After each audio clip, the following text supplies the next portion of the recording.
Burn, witch. Burn. Written by Abe Merritt.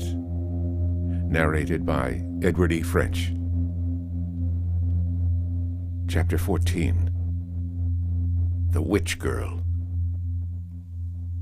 I stood up. I said bitterly, "You were right, Ricori. Her servants are better than yours." He did not answer. Looking down at Bray Isle with pity-filled face, I said, "If all your men fulfill their promises like McCann, that you are still alive, I count as one of the major miracles." As for McCann, he turned his gaze to me somberly. He is both intelligent and loyal. I will not condemn him unheard. And I say to you, Dr. Lowell, that if you had shown more frankness to me this night, Dr. Bray Isle would not be dead. I winced at that. There was too much truth in it. I was racked by regret and grief and helpless rage. If I had not let my cursed pride control me, if I had told them all that I could of my encounter with the doll-maker, explained why there were details I was unable to tell, given myself over to Bray Isle for a cleansing counter-hypnotization. No, if I had but accepted Ricori's offer of protection, or Bray Isle's to watch over me while asleep, then this could not have happened. I looked into the study and saw there Ricori's nurse. I could hear whispering outside the study doors. Servants and others from the annex who had been attracted by the noise of the falling chandelier. I said to the nurse, quite calmly, "The chandelier fell while Dr. Bray Isle was standing at the foot of my bed talking to me. It has killed him. But do not tell the others that. Only say that the chandelier fell, injuring Dr. Bray Isle. Send them back to their beds. Say that we are taking Dr. Bray Isle to the hospital. Then return with Porter and clean up what you can of the blood.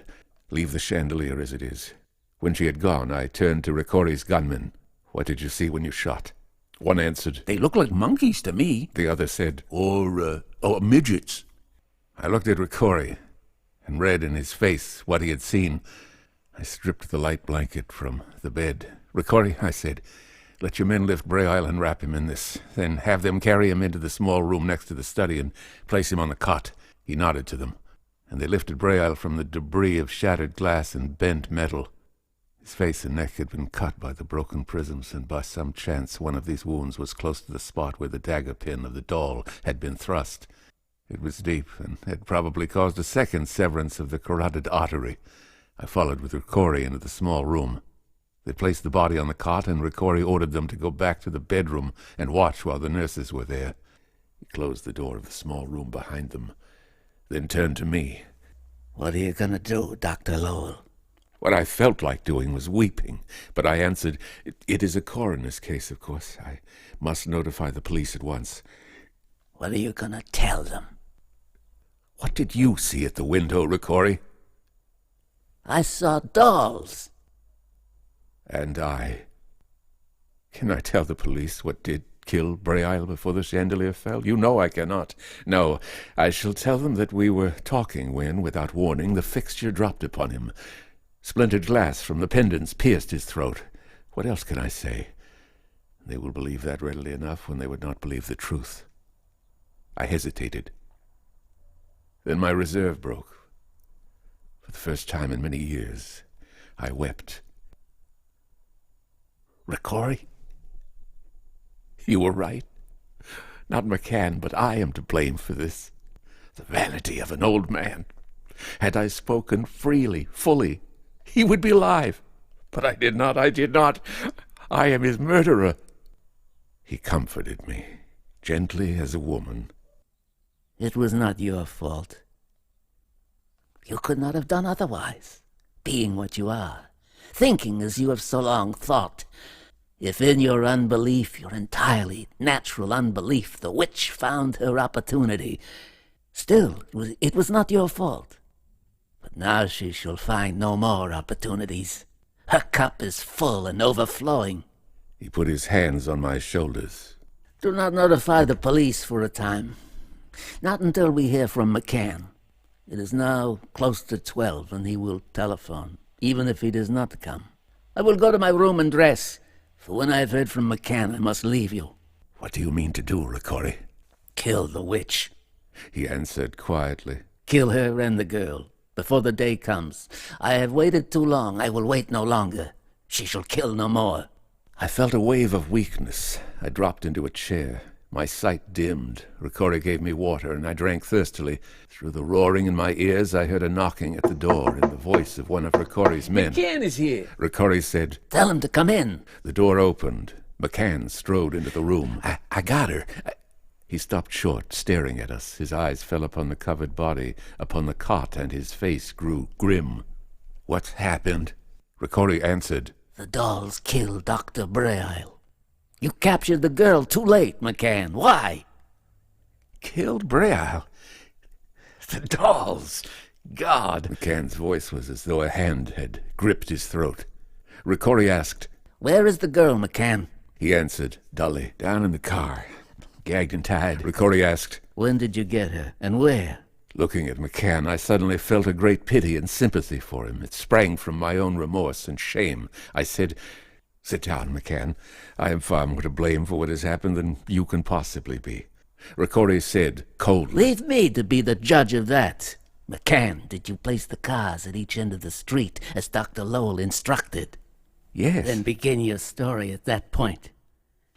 She comes into the street. It's close to 11. I'm at the east end and Paul at the west. I say to Tony, we got the wench pocketed. She carries 2 suitcases.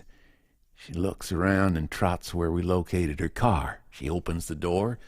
When she comes out, she rides west where Paul is. I've told Paul what the doc tells me, not to grab her too close to the doll shop. I see Paul tail her. I shoot down the street and tail Paul. The coupe turns into West Broadway. There she gets the break. A Staten Island boat is just in and the street's lousy with a herd of cars. A Ford shoots over to the left, trying to pass another. Paul hits the Ford and wraps himself around one of the L's pillars. There's a mess. I'm a minute or two getting out of the jam. When I do, the coupe's out of sight. I hop down and telephone Rod. I tell him to get the wench when she shows up, even if they have to rope her off the steps of the doll shop. And when they get her, bring her right here. I come up here. I figure maybe she's headed this way. I coast along by here and then take a look in the park. I figure the doll hag's been getting all the breaks and now one's due me. I get it. I see the coupe parked under some trees. We get the gal. She don't put up no fight at all. But we gag her and put her in the car. Tony rolls the coupe away and searches it. There ain't a thing in it but the 2 suitcases, and they're empty. We bring the gal here. I asked, how long between when you caught the girl and your arrival? 10 to 15 minutes, maybe. Tony nigh took the coupe to pieces, and that took time. I looked at Ricori. McCann must have come upon the girl just about the moment Braille had died. He nodded. She was waiting for the dolls, of course. McCann asked, what do you want me to do with her? He looked at Ricori, not at me. Ricori said nothing, staring at McCann with a curious intentness. But I saw him clench his left hand, then open it, fingers wide.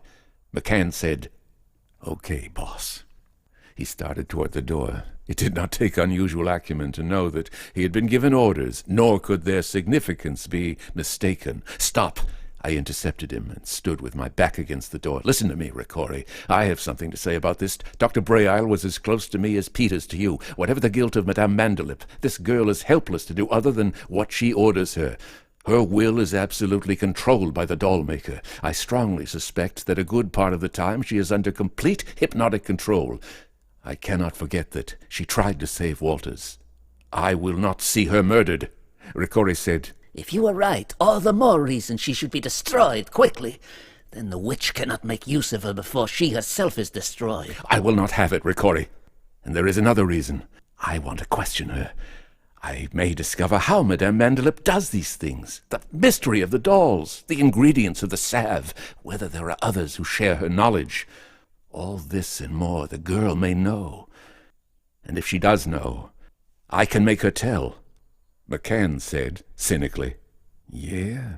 Ricori asked, How? I answered grimly, by using the same trap in which the doll-maker caught me. For a full minute Ricori considered me, gravely. Dr. Lowell, He said, for the last time I yield my judgment to yours in this matter. I think you were wrong. I know that I was wrong when I did not kill the witch that day I met her.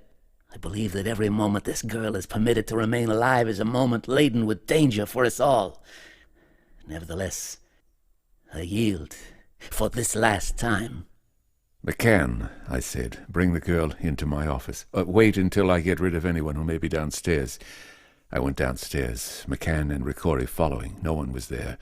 I placed on my desk a development of the Louis mirror, a device used first at the Salpêtrière in Paris to induce hypnotic sleep.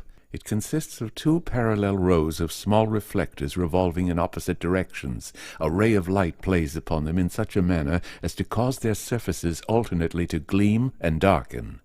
A most useful device, and one to which I believe the girl, long sensitized to hypnotic suggestion, must speedily succumb. I placed a comfortable chair at the proper angle, and subdued the lights so they could not compete with the hypnotic mirror. I had hardly completed these arrangements when McCann and another of Ricori's henchmen brought in the girl. They placed her in the easy-chair, and I took from her lips the cloth with which she had been silenced. Ricori said, Tony, go out to the car. McCann, you stay here.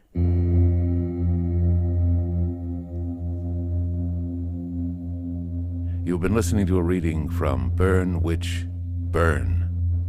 Chapter 14. The Witch Girl. Edward E. French speaking. The copyright exists on all recordings made by Edward E. French.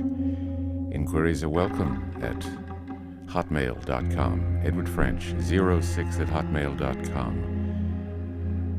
And be sure to subscribe if you haven't already to the Fiction Fantastic channel on YouTube. www.youtube.com/French Edward 06. Thank you.